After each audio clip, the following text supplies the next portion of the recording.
Hi friends, आज আমি চলে এসেছি একটা ইভিনিং স্ন্যাক্সের রেসিপি নিয়ে। আমার আজকের রেসিপি মাশরুম পকোড়া।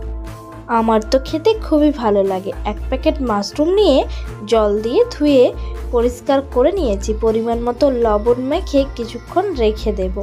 কিছুক্ষণ রাখার ফলে দেখবেন মাশরুম থেকে অনেক জল বেরিয়ে আসবে, জলটা ফেলে দিতে হবে। এরপর এক বাটি পরিমাণ বেসন নিয়েছি, স্বাদ অনুসারে লবণ দিলাম, পরিমাণ মতো হলুদ দেব, যেমন ঝাল খাবো সেই পরিমাণ লঙ্কা গুঁড়ো দিলাম। এরপরে দেখুন খাওয়ার সোডা দেব, কালো জিরে দেব, ধনে গুঁড়ো দেব।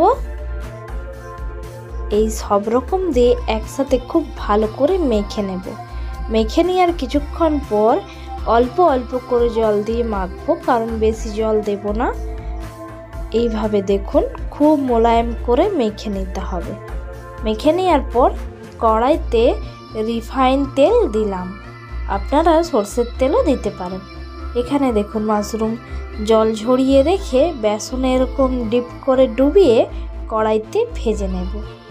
আপনারাও এই সেমভাবেই করবেন, আপনাদের খেতে খুব ভালো লাগবে। আর মাশরুমে রয়েছে প্রচুর পরিমাণ ভিটামিন ডি, ফাইবার। তাছাড়াও এটা লো ফ্যাট, লো ক্যালোরিযুক্ত খাবার, যা আমাদের শরীরের জন্য খুবই উপকারী। এক সাইড লাল করে ভেজে আরেক সাইড লাল করে ভেজে নামিয়ে নেব।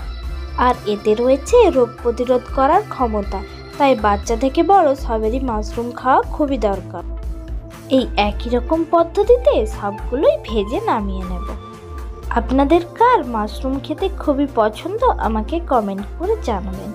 আর অবশ্যই বাড়িতে এইভাবে মাশরুম পকোড়া বানিয়ে খান, খুবই আপনাদের ভালো লাগবে। নিত্য নতুন রেসিপি পেতে চ্যানেলটিকে সাবস্ক্রাইব করুন। পাশে থাকার জন্য অসংখ্য ধন্যবাদ জানাই।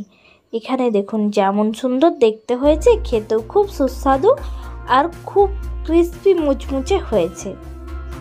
বাড়িতে কুটুম্ব আত্মীয় চলে এলে আপনারা এইভাবে মাশরুম পকোড়া খাওয়া